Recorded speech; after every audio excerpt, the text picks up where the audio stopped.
여러분 안녕하세요. 그동안 잘 있었나요? 어느덧 우리 만남도 반환점을 지났습니다. 굉장히 아쉽죠? 그래도 아직 안 끝났으니까 같이 재밌는 이야기 더 나누면 좋겠습니다. 법을 통해서 우리의 삶을 바라보니까 어떤 느낌이 드나요? 우리 일상이 새롭게 보이고 내가 앞으로 어떻게 살아갈지 고민이 되기도 하는 것 같습니다. 오늘 제3강에서는요. 법의 최근 이슈이자 평등의 문제인 혐오 표현을 다루려 합니다. 이 말에 대한 여러 오해가 있기도 한데요. 현실의 세밀한 곳까지 들어와 있는 것이 또 혐오이기도 하기에 여러분의 일상에서도 혐오를 아는 것이 큰 도움을 줄 거라고 생각합니다. 사례를 보면서 시작을 해볼까요? 매년 3월 21일이 어떤 날인지 아세요? 네, 3월 21일은 유엔이 정한 세계 인종차별 철폐의 날입니다. 그런데 올해 인종차별 철폐의 날이 되기 며칠 전에 충격적인 일이 발생했습니다. 미국 조지아주 애틀란타 일대에서 발생한 연쇄 총격 사건이 있었는데요. 이 사건으로 한국계 여성 4명을 포함해서 8명이 숨지는 일이 발생했습니다. 코로나19 확산과 함께 아시아인 증오가 계속 높아갔는데요. 그래서 증오 범죄가 일어났고요. 그런 가운데 벌어진 일이다 보니까 아시아계 미국인 사회에서 불안감이 커졌습니다. 또 이런 것도 있습니다. 여러분 이루다라는 이름의 AI 챗봇 기억하시죠? 이와 관련한 많은 문제점들이 있었는데요. 그 중에서 AI가 소수자 혐오를 학습했다는 문제가 지적되기도 했습니다. 성소수자를 지칭하는 단어에 진짜 싫다, 혐오스럽다, 소름 끼친다 라고 반응을 했다고 합니다. 이런 사건들의 공통점은 무엇일까요? 바로 혐오에 기반한 것이라는 점입니다. 그런데 과연 혐오란 무엇일까요? 사전적으로 혐오는 단순히 싫은 감정을 말합니다. 그런데 우리가 오늘 말하려는 혐오는 그런 단순한 취향 문제가 아니고요. 어떤 집단에 속해 있는 사람들의 고유한 정체성을 부정하거나 차별하고 배제하려는 태도를 뜻합니다. 여성 혐오를 혐오한다라는 말 한번 들어보셨죠? 앞의 혐오와 뒤의 혐오가 같은 걸까요? 조금 전에 혐오가 무엇인지 이야기를 했는데 잘 생각해보면 다르다는 걸 알 수가 있습니다. 앞의 혐오는 우리가 말하려고 하는 혐오이고요. 뒤의 혐오는 단순히 싫은 감정을 얘기하기 때문입니다. 말 자체의 뜻보다는 차별과 배제라는 맥락이 여기에서 중요하기 때문에 혐오 표현이 반드시 부정적인 말을 사용하는 것도 아닙니다. 예를 들어서요, 다문화라는 말이 단순히 문화 현상을 가리킬 때에는 문제가 되지 않는데 다문화 가정의 친구를 가리키면서 모욕적인 뜻으로 제 다문화래 라고 말하는 것은 혐오 표현이 됩니다.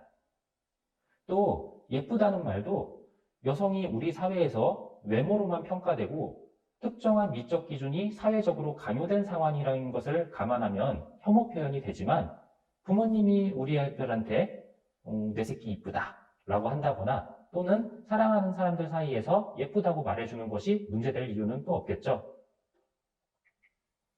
자, 그런데 이 그림 보신 적 있으신가요? 흔히 혐오의 피라미드라고 부르는 것입니다. 각 층을 보면요. 편견, 혐오 표현, 차별, 증오 범죄, 제노사이드 같은 것들이 층층이 쌓여서 올라가고 있습니다. 이 모든 것이 우리 사회에서 소수자나 약자로서 억압받아 왔고 앞으로도 그럴 수 있는 사람들에 대한 부정적인 인식을 강화하는 그러한 표현과 같은 맥락에 있는 것들입니다. 혐오 표현에 대해 우리 청소년들이 그런데 어떻게 느끼고 있을까요? 국가인권위원회에서 조사한 결과를 같이 보려고 하는데요. 2019년 5월에 발행된 혐오 표현에 대한 청소년 인식조사라는 조사가 있었습니다. 여기서 발췌한 것들을 보면요. 청소년 10명 중 7명은 혐오 표현을 경험해봤다고 합니다. 온라인, 특히 SNS에서 혐오 표현을 경험한 경우가 83%로 또 많았고요. 혐오 표현을 접한 이후로 SNS를 사용하지 않기로 결심한 청소년도 10명 중 8명이라고 합니다. 그렇다고 적극적으로 저항하지는 못하고 그러한 표현을 무시하는 것과 같은 소극적인 대응을 했다고 합니다. 마음만 아픈 거죠. 혐오 표현을 직접 사용한 경험도 5명 중 1명꼴로 무시할 수가 없었고요. 그래서 우리 청소년들은 혐오 차별에 대해 정책적인 대응이 있기를 바라는 것으로 조사되었습니다. 자, 그렇다면 우리가 보고 있는 법은 어떻게 혐오 표현을 취급하고 있을까요? 유형별로 간단히 보려고 합니다. 그 중에서 이제 가장 강한 유형은 집단 학살입니다. 여러분들 2차 세계대전 당시에 유대인이 집단 학살을 당한 것을 알고 계시죠? 이런 것을 당연히 법이 그냥 둘 리가 없습니다. 그리고 증오 범죄는 당연히 처벌이 됩니다. 사실 이때에는 동기가 혐오에 따른 것이라는 특징이 있을 뿐이고 그동안 다뤄진 많은 범죄와 마찬가지로 문제없이 처벌이 됩니다. 앞서 애틀란타 총격 사건에서 발생했던 그러한 살인죄 등으로 처벌이 가능할 것 같고요. 최근 외국에 있는 한국인들이 길거리에서 밀침을 당하거나 얻어맞는 사건도 많이 발생하고 있다고 하는데 이런 것 역시 제2강에서 다뤘던 폭행의 문제로서 처벌이 당연히 되는 겁니다. 여기까지는 누가 봐도 범죄이고 법적으로 충분히 대응을 하고 있습니다. 문제는 지금부터 살펴볼 나머지 영역들에서 있습니다. 자, 일단 차별인데요. 국가인권위원회법에 보면 상세하게 차별을 규정하고 있습니다. 굉장히 글자가 많죠. 간단히 말씀을 드려보면요. 인권위에서는 신분이나 출신이라든가 다양한 사유로 다양한 문제에 대해서 차별을 다루고 있습니다.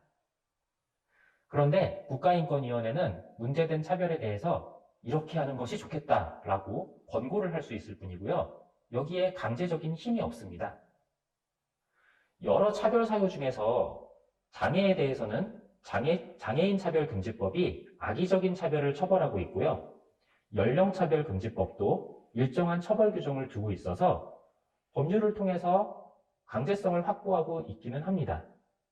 그런데 여러 가지 차별 영역들, 여기 굉장히 많은 사유와 영역이 나타나 있었잖아요.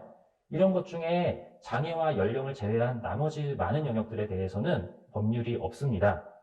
그렇기 때문에 법률이 규정하지 않은 나머지 영역은 약간은 해결되기가 어려운 면이 있습니다. 자, 그러면 여러 가지 혐오 유형 중에 혐오 표현도 살펴보겠습니다. 혐오 표현은 말 그대로 표현의 영역입니다.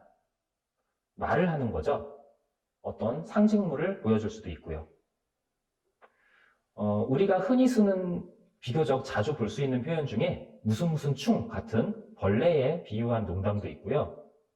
어떤 집단을 두고 무능하다, 이런 사람들은 게으르다 라고 말하는 것들도 혐오 표현에 해당합니다. 이런 말들이 때로는 처벌이 될 수도 있습니다. 예를 들어서 형법에서 모욕죄가 그런 역할을 할 수 있는데요. 대신에 여기에도 처벌되지 않는 틈이 있습니다. 마지막으로 편견은 우리가 그냥 마음속에 가지고 있는 문제여서 처음부터 법이 개입할 수가 없습니다. 이런 것들은 사회 인식 개선이라든가 교육을 통해서 해결할 문제가 되겠습니다. 자, 그래서 이런 문제에 본격적으로 대응하기 위해 차별금지법 제정에 대한 논의가 2003년부터 계속적으로 제기되어 왔습니다. 관련된 법률안이 국회에 제출되기도 했고요. 국제사회에서도 한국의 인권 상황을 개선하려면 차별금지법을 만들어야 된다고 계속 권고를 하고 있습니다. 이런 법안에는 포괄적인 차별 문제들과 혐오 표현에 대해서 대응할 수 있도록 하고 있는 게 장점이죠. 이번 21대 국회에서도 차별금지법안이 제출되어 있고 국가인권위원회가 차별금지법 또는 평등법을 제안하기도 했습니다. 이번에는 어떤 결론이 나올지 여러분도 관심을 기울여 보시면 좋을 것 같습니다. 그런데 특히 혐오 표현과 관련해서는 무슨 말도 못하냐 라고 하시는 분들도 종종 있습니다. 이건 중요한 지적을 한 건데요. 이때에는 표현의 자유가 문제되기 때문입니다. 자, 이거는 헌법재판소의 결정문 중 일부인데요. 다양한 이유로 차별적 언사나 행동, 혐오적 표현들을 통해서 다른 사람의 인권을 침해하지 못하도록 규정한 서울특별시 학생인권조례가 학교 구성원의 표현의 자유를 침해하는지가 문제되었던 적이 있습니다. 헌법재판소는 뭐라고 했을까요? 네, 여기 나와 있듯이 그렇지 않다고 했습니다.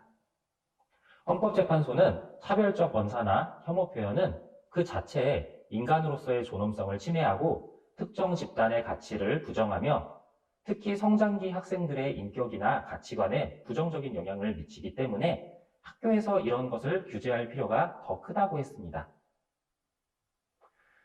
지금까지 혐오와 차별 이슈에서 혐오 표현의 개념과 유형을 살펴봤습니다. 그건 단순한 부정적 감정이 아니라 소수자를 차별하고 배제하려는 폭력적인 것이었죠.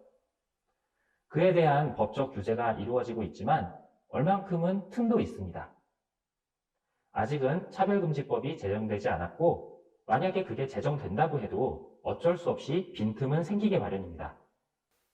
법이 모든 걸 다 해결해 주는 것은 아니거든요. 그런데 지금까지 실컷 법에 대해서 알아보고 그게 우리 생활과 밀접한 관련이 있다고 도움이 되는 거라고 해놓고서는 이제 와서 무슨 말을 하는 걸까요?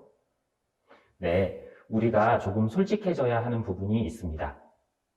법이 모든 영역에 무조건적으로 개입하는 것이 반드시 좋지는 않거든요. 그것은 때로 해로울 수도 있습니다. 우리는 그렇게 법을 만능이라고 보는 태도로도 극복을 해야 됩니다. 법은 할 수 있는 만큼만 자기 역할을 다 하는 거거든요. 그렇기 때문에 범죄인지 아닌지를 넘어서서 생각할 수 있어야 됩니다. 그렇게 되면은 그 남는 공간만큼은 우리 사회 구성원, 그러니까 우리 모두가 각자 해나가야 되는 어떤 몫을 갖게 됩니다. 예를 들어서요, 누가 농담이라며 혐오 표현을 할 때가 있습니다. 그럴 때 옆에서 함께 웃는 것이 아니라 그런 표현을 하지 말라고 적극적으로 말해주는 태도가 필요합니다. 이때 우리는 혐오 표현을 한, 나쁜 말을 한 사람과 손을 잡는 게 아니라 혐오 표현으로 인해 고통받았을, 하지만 표현을 할 수 없었던 소수자의 손을 잡아주는 거겠죠. 누구와 함께 손을 잡을지 우리가 항상 생각해야 되겠습니다. 오늘 강의 어땠나요? 많이 유익했나요? 우리 다음 제4강에서 다시 만나겠습니다. 감사합니다.